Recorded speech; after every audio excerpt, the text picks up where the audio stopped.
real business owners.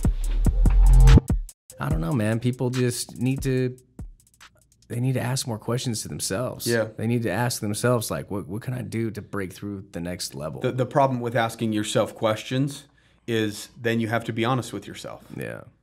And, yeah. and people get they get disappointed. If you don't ask yourself questions, then you're not setting yourself up for disappointment. That's a really good point, man. People lie to themselves a lot. A lot, right? They create false excuses that if it was a priority, that excuse wouldn't matter as much. Right. They would bypass the excuse and still get whatever they need to get done. But they utilize excuses as a crutch. And if you do soul searching, then that's accountability. That's right. taking ownership of your shit, of your situation. When you're finally honest with yourself, you might actually have to do something about it. You'll have to do something about it. You might have to kick in some work. And that's the problem. People don't usually want to put in the work. So why ask yourself the tough questions when you can avoid your issues by just either not thinking about it, drowning it out with alcohol or whatever it is, smoking weed, whatever your vice is. Everybody has a vice. Yeah. Some people go golfing every single week. There's church people that their vice is, I go to church every single Sunday and that recenters me. Some people do yoga. Some people meditate.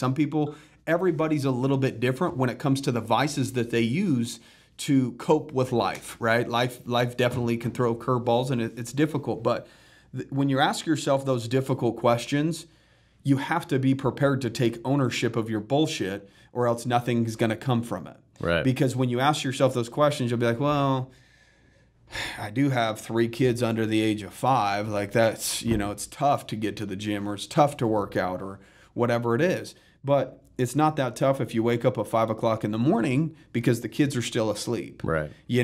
Will there be hurdles on the path to something greater, whether it's your health or your finances or whatever it is? Absolutely, there's going to be hurdles.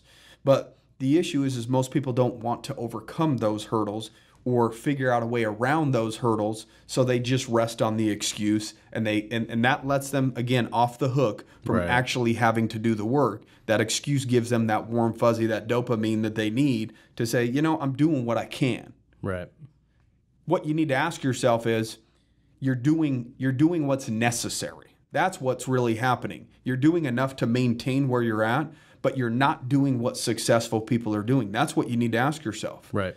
What are the people that I want to be like or that I look up to doing?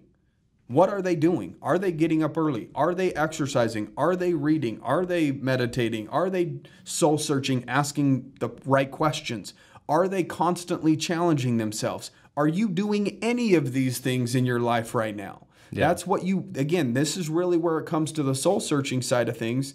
I don't got time to read. I'm not a good reader. Again, those were excuses that that I've used. It's the oldest saying in the book, man. You find an excuse, you find a way. And when you can actually be honest with yourself about that, like, man, am I just finding my excuses or am I just finding a way to get it done? Like, you get more done. Yeah. You stop buying into the excuses more when you start becoming aware of like, okay, I'm just not finding the way instead of the excuse.